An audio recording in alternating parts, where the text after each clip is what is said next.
ちは。こんにちは。なにです。マリです。文法語へようこそ。今日は日本語能力試験1級の文法です。テーマはごとき、ごとく。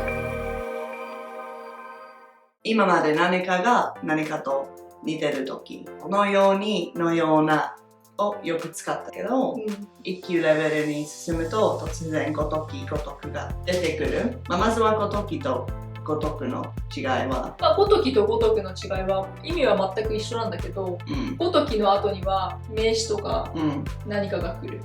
例えば神のごとき技っていう風にセンテンスがあってか名詞が続く。だから修飾されるものが来るよね。ごとくはごとくの後は動詞が来る。その違いだけなんだけど、問題はいや分かるんだよ。そう使わないから勉強しなくていいっていうことはないと思う。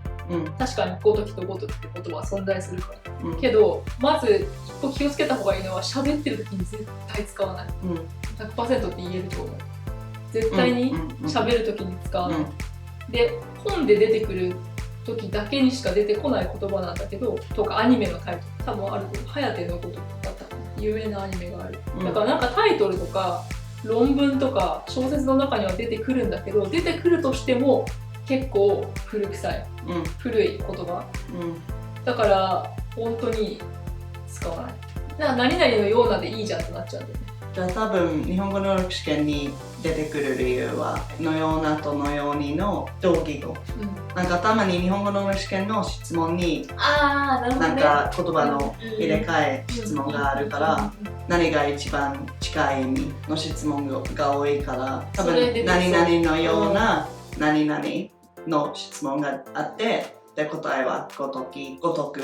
そうだね。だから突然喋ってる時に「ヴィーナスのごとく美しいですね」とか言ったらめっちゃちょっと大丈夫かこいつってなる。じゃあ試験に思うだけです。